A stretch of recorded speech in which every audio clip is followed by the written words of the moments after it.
Hello, this is Matt on the Moon Lambo channel. And this is an interesting headline I came across early this morning. It's from ambcrypto.com. It's titled, XRP could be theoretically used in domestic payment transfer via the U.S.'s ACH system, says Uphold CEO. And apparently this article was spawned after the writer saw a video from Thinking Crypto, who is actually a YouTuber I've been following for some time now. It's definitely worth checking out if you haven't seen any of his stuff, but he posts very regularly. And he had the Uphold CEO, JP Thieriot, I don't know if I'm pronouncing that correctly, but he had him on. And Uphold is an exchange. It's actually personally my very favorite exchange. I started using them last summer, and I said it before in a previous video, but from the moment I signed up and went through everything you have to do to actually be approved, qualified to be the second step, and then my third step, making an actual purchase, which was XRP, no surprise there, right? Doing all three of those things, it took me about 15 minutes. It was amazing to me, and if you remember, if you've done any registration on any exchange, especially during the height of the crypto boom, December of 2017, you know that it could take weeks to get approved for anything. So granted, slower environment, but still, to get approved that quick and confirmed officially everything to be able to make a purchase, it kind of blew my mind.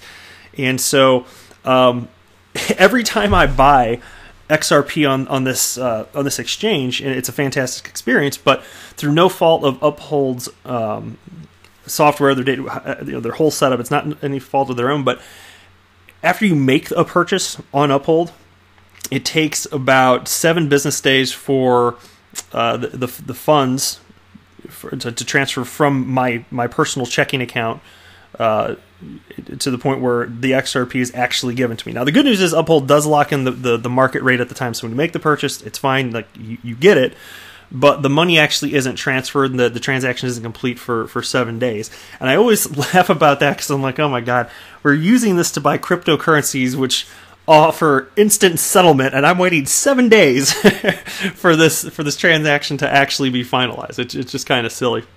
And so, moving on though, what this guy said is, and he was talking about ACH here, I think this is the right part, I'll read this little snippet. He wrote, and another common thing that I find sort of interesting in is one around how slow it is for people to do an ACH transaction from their U.S. bank account and to Uphold, where you know very annoyingly it can take up to 8 or 9 days, and it has to do with the deficiency of the U.S. ACH system, which is not nearly as efficient, for instance, as the European equivalent SEPA, S-E-P-A. One could conceive of XRP being used in the same way it's used in xRapid to fix an inefficiency with the legacy banking system, that XRP could theoretically be used in a domestic context as well. And this made me think of a couple things. It's kind of interesting. I remember seeing Brad Garlinghouse, Ripple CEO, talk about this in a video. I can't remember exactly when, maybe been a year or so ago. But he was talking about how ACH is actually not even as good as whatever the Mexican equivalent is. So this guy here, the CEO of Uphold, he was talking about the European equivalent. I remember Brad Garlinghouse comparing ACH to the Mexican equivalent, saying that it's nowhere near as good. And his point at the time was Ripple could do transfers that ACH does better. But he said that it's not a big enough pain point for most people, most businesses to make a change. And he didn't cite what technology that would be. He didn't indicate that blockchain technology would be necessarily useful in this instance. He didn't say that XRP would be useful. He just said that Ripple could do it better. And that stood out to me. I was like, oh, that's interesting. So and then he went on to talk about cross-border payments and what Xcurrent and xRapid is doing to solve that pain point. But in his mind, that was this cross-border transaction, substantially bigger deal. Even though, like I said, he thinks that Ripple could do ACH better. So I wonder what this could look like. So the other thing that's interesting to me is, and I really wish that there were more detail given about this, but I don't know what an XRP transaction would look like in this context as far as it pertains to ACH. Consider what xRapid actually does and how it utilizes XRP. and then you'll understand what I'm trying to get at. Consider a corridor that's actually being developed by Ripple and they're implementing xRapid. For instance, let's just use the U.S. to Mexico corridor. There's what's the exchange in Mexico that uses xRapid? I think it's Bitso. That's the official partner with Ripple. I believe. If I'm mistaken, I apologize, but I'm pretty sure it's Bitso. And in the U.S., the exchange that is utilizing xRapid, the official partner is Bittrex. So the way it works is, and this is automated, but essentially, if you want to convert U.S. dollars into Mexican pesos, essentially, from a bank A would purchase XRP on Bittrex, the U.S. exchange.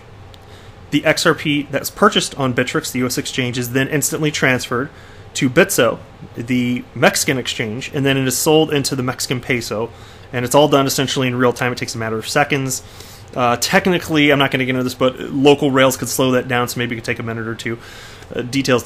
But anyway, the point being that you have two notable endpoints, the exchanges that are facilitating this. So when the CEO of Uphold is talking about xRapid and XRP being used to take place of ACH payments, what does that actually look like? Because that has not been clarified. What are the endpoints? What problem is that solving? Because you don't. We're talking about using xRapid and XRP to convert from one currency to another, and the settlement is instant. But in terms of domestic payments, I haven't seen an explanation of how that's necessary. It makes me think of how Ripple's technology was very quickly adopted by banks in Japan. I can't remember if it was over half were using it as of, maybe it was even 2017 at that point. There were already a ton of banks utilizing Ripple's technology. You could fact check me there, but point being, they were some of the earliest adopters, and that was with xCurrent, which does the messaging portion of the payments processing. And the reason that they jumped on board is the local payments rails, and Brad Garlinghouse has talked about this a number of occasions, but the reason that Japanese banks jumped on board with xCurrent is because the local rails for domestic payments were so terrible. And there are a number of reasons for that. And so xCurrent was a perfect solution, but given that the transactions were domestic, there wasn't a need for xRapid because you weren't converting a currency. That was my understanding anyway. So if xRapid can be used for domestic payments, I want to know what that looks like, because I just haven't seen that anywhere. So this is something to keep an eye on. If there's any more news on this, I'll talk about it in future videos, or maybe I haven't thought through how a transaction like this would make sense with xRapid utilizing XRP.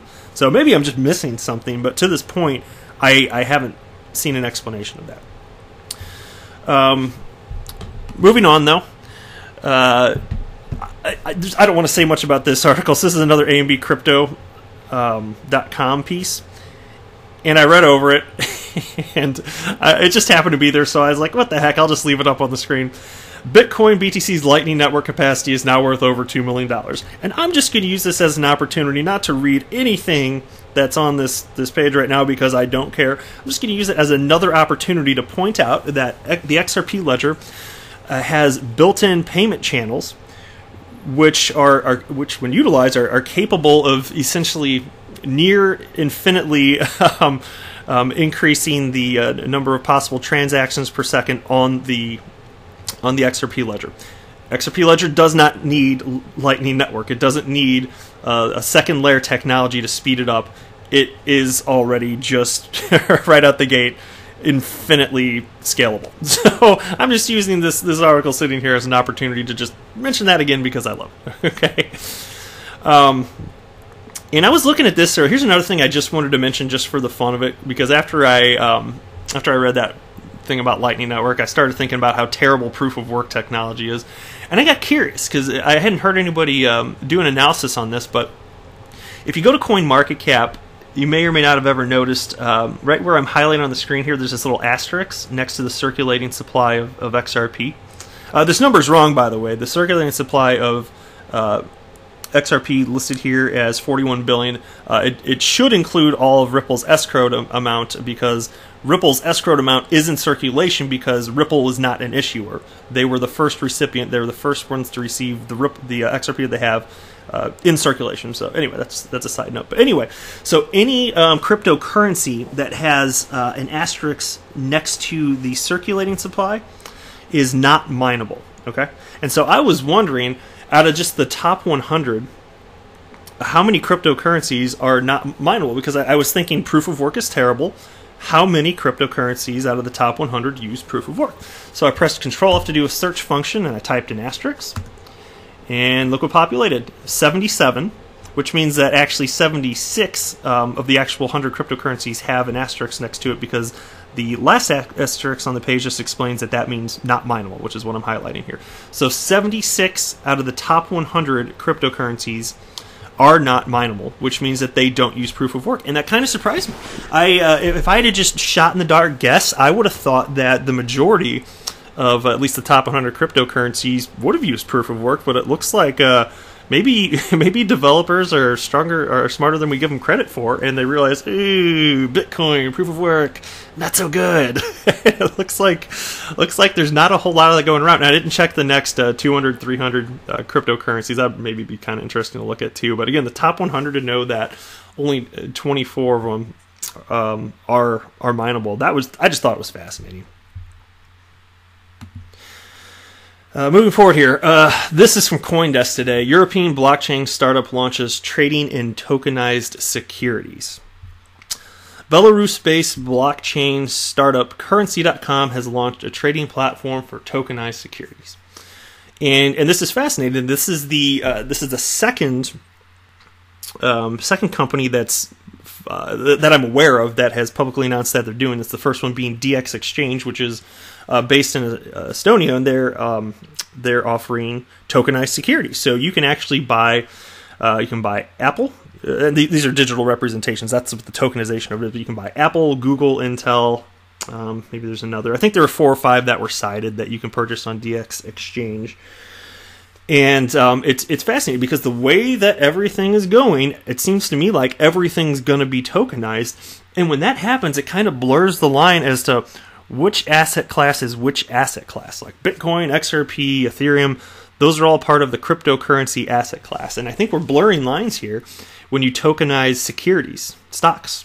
But that is what's happening. And so I guess people have to figure out exactly what that means. But these are just representations of shares. And it's neat because you can have real-time settlement. So utilizing blockchain technology, real-time settlement should be lower fees. I don't know the specifics behind these platforms, but that blockchain should lend itself to lower fees and just real-time settlement.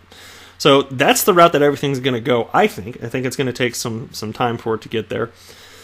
But what asset class is what asset class at that point? Interesting question. Just kind of food for thought there. I don't have a specific answer on that. I don't know that anybody does really. But anyway, I just think it's going to be fascinating to see how things unfold on that front moving forward. But I don't know why anybody would want to trade in traditional markets once this landscape is fleshed out in that fashion. I just can't understand why anyone would want to do that. So anyway, it's just fascinating though. And again, I don't read articles. I need to quit saying that every time I pull up an article and don't read it. But I'll read this little snippet here. The Belarus platform Currency.com will initially host over 150 tokenized securities tracking the underlying market price of financial instruments such as equity and commodities, it said, while over 10,000 similar offerings could be available in the future. And I believe that the way they're handling this is you can actually purchase these tokenized securities using Bitcoin and Ethereum. I believe that's what it said in here. Either that or I could have read it somewhere else. This is not the only article that I read about this. This is just the one that I chose to pull up. So that's kind of fascinating. Although if that's the case, and I think it's the case, I don't know why they wouldn't maybe XRP is an option for this, but if it's not, I don't know why they wouldn't want that to be an option. It's superior, it's faster, and so on and so forth. I could preach on about how incredible XRP is at length. I could definitely preach about that for some time. But anyway, those are some of the interesting news pieces of the day I came across, and I just wanted to share my 2 cents on it. So what do you think about all this? Feel free to drop your thoughts in the comments below. And if you would hit like and subscribe, it would make me feel super duper happy inside. My tiny YouTube channel of, I think I have 61 subscribers now, so it's growing. But like I said in the last video, I'm doing this because it's a lot of fun, and the more participation we can get, the more fun it will be in my mind. So if you would be willing to hit like and subscribe and maybe even comment, just know that I really appreciate it, and I think it's a lot of fun. Last thing I'll say is I am not a financial advisor. Do not buy or sell anything because of anything that I say I write. That would be a very, very, very bad idea. Thanks so much for watching.